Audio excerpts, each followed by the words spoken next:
own personal history, I think it's fair to say that since the end of World War II, and increasingly in the most recent decades, we have managed to create the world's first truly global empire. And it's the first empire that's been created primarily without the military. It's been created by economic hitmen, by people like what I once was. And we work many different ways, economic hitmen, but perhaps the most common is that we will identify a third world country that has resources our corporations covet, like oil, and then arrange a huge loan to that country from the World Bank or one of its sisters. But the money never goes to the country. Instead, it goes to our big corporations to build infrastructure projects, power plants, highways, industrial parks, things that benefit a few very rich people in that country, as well as our own corporations, but don't help the majority of the people who are too poor to buy electricity, don't have the skills to get jobs in industrial parks, don't own cars to drive on the highways. And yet those very people, the whole country is left holding a huge debt so that it can't pay for education and social services and health care for its people.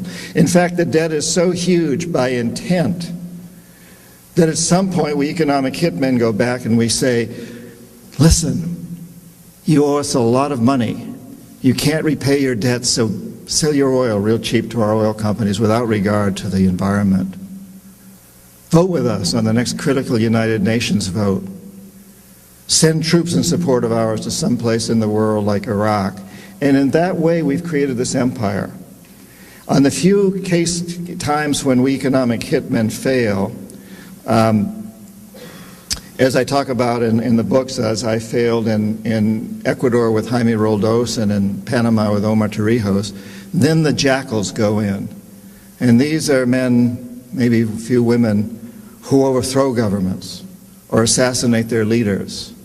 So if I'm unable to bring them around, if the economic hitman is unable to bring them around through legal means, what we do is we use legal means through the World Bank, but it's basically corrupting the leaders of these countries. If we're unable to corrupt them, then the jackals go in and take care of them. So when I failed with Jaime Roldos in Ecuador and Omar Torrijos in Panama, the jackals assassinated them. And if the jackals fail, which is what happened in Iraq, both the economic hitmen and the jackals failed with Saddam Hussein, then, and only then, does the military go in.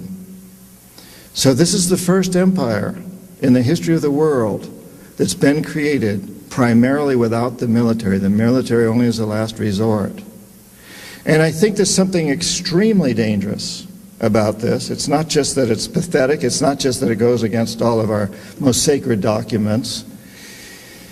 It's extremely dangerous because we claim to be a democracy. And a democracy is built on the assumption that the electorate is informed.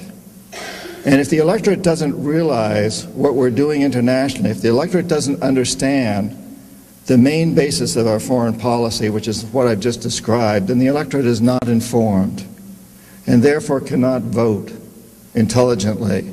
And therefore you even have to question whether we're truly a democracy. Forget about